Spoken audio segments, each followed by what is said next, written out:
Right, the big story this morning is Chris Huhne, ex-cabinet minister, and his wife, his ex-wife. They have been released from prison this morning. Now, here's the thing. They will have to wear electronic tags. They only served a quarter of their sentence, which was for perverting the course of justice. Let's speak now to the UKIP leader, Nigel Farage, who's there in our Westminster studio. Mr Farage, good morning to you. Do you think they should have been allowed out so soon? Well, I don't think that Chris Huhne and Vicky Pryce pose any threat to society at all, but it brings into debate a whole question about sentencing and what it actually means. You know, they've only served a quarter of the time that was given to them, and that may be, you know, a small case, but it goes all the way up to the fact that we never would have accepted 50 years ago getting rid of the death penalty unless we thought life actually meant life. Now, I would have thought the threat of them reoffending is small, but what we see in the newspapers every week are people who've been released early, very often for serious violent or sexual crimes, reoffending. And I think what people want to know is, when a sentence is given, will it actually be served? Yeah. And they will serve the well, actually, they don't ever serve the full sentence. They're only ever going to serve half of their sentence. Yeah. So they've done a quarter, and they will do another quarter wearing tags. And when you look at these two individuals, what purpose does a tag really serve? It's not as if they're going around burgling or, you know, what do we need? Why do we need them tagged? I don't think we particularly do. I mean, I would have thought that perhaps it would have been better if they'd served a bit more time in prison, to be frank. After all, perverting the course of justice is serious, and they had to be made an example of, because we know up and down the country, people are playing games with speeding points, and the fact that these two have been made an example of will be a strong deterrent to other people from doing it.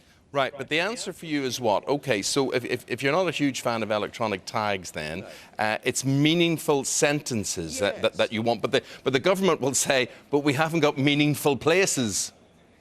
Well, I mean, it's absolutely true to say that the criminal base in this country is very much bigger than it was 20 or 30 years ago. And that's why we in UKIP say that we need to build more prisons, and particularly for those people who are serial reoffenders. There are far too many people out there on early release committing very serious offences and not serving the sentences that they're given. If the court gives a sentence, people should serve it. Otherwise, how on earth can the public have any faith in the system at all? What about the sentence in the first place? I mean, I have to say, I have a fair few tweets coming into me this morning saying the sentence was too big for what some people see as a pretty trivial offence in the first place. Well, perverting the course of justice is not a trivial offence. It's actually... but pretending you weren't driving the car, you know, being caught with a speed camera and trying to swap the identity. I suppose some people are saying there are worse things you could do. It's not the actual speeding they're saying isn't an offence, it's just the swapping bit, the identity bit that they're criticising. Yeah, I think the point is that, you know, we all know, I bet we all know people and families where this sort of thing has been going on over the course of the last couple of years. They were unfortunate in the sense that they're public figures, and so an example was always going to be made of them. But, you know, whether they're given 3 months in prison or 6 months in prison or 9 months in prison, I think the public has a right to expect that when somebody is given a sentence, they actually serve it. Yes. Now, if you were David Cameron, do you think he'd like to throw Michael Gove and Philip Hammond in prison at this moment in time? Because they say we would vote to quit the EU. Well, they're sort of not really saying that this morning, but they were sort of saying it yesterday. Yeah, I must admit, from my perspective, the world is a much less lonely place. Just a month ago, if you said that, as I've always done, you were considered to be a nutter. And now it looks like the dam has burst, and we've had Lord Lawson, Lord Lamont, ex-Labour Chancellor Dennis Healey, Michael Portillo, and now, as you say, Michael Gove, Mr Hammond, and we're told up to 7 other cabinet ministers.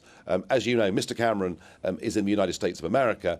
That may prove to be a fortunate place for him to be, because there's going to be a rebellion in the House of Commons tomorrow, and the Conservative Party is split apart over this issue. Except Mr Gove's parliamentary aide has issued a statement today, Gavin Barwell, and he says this is not an issue about Conservative MPs trusting David Cameron. This is about using the legislative process to convince the electorate that the clear commitment David Cameron gave in his speech is going to happen. Well, what he really means is this is an attempt to stop people voting UKIP. That's what Mr Barwell really means. The trouble is, you know, no parliament can bind its successor, even if a piece of legislation was passed in this parliament to say there would be a referendum in the next parliament. You know, that has no force of law whatsoever. No, the real problem is that Mr Cameron made a promise a few years ago. He said, I give you this cast iron guarantee that if I become Prime Minister, there'll be a referendum on the Lisbon Treaty. He didn't deliver. And I think the real problem that the Conservative Party have got with him is an issue of trust. People really don't believe he intends to deliver. Yeah, but he certainly does intend to try and renegotiate membership, whether there's a referendum before or after that renegotiation. Are you against that? This is merely an attempt to kick the issue into the long grass, to try and neutralise the European question at the next general election, and to try and get UKIP off the Conservative Party's back. It won't work.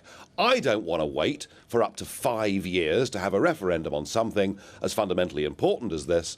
The only good news for Mr Cameron is that Mr Miliband at the weekend on behalf of the Labour Party has said that the Labour Party do not believe the British people should be allowed to express an opinion on this. So what could have been perhaps an advantageous position from Labour has been squandered by Mr Miliband. And all I can say is that for those in the establishment at Westminster who think the UKIP vote 2 weeks ago was merely a protest vote and that we're going to go away, well, they're in for quite a shock.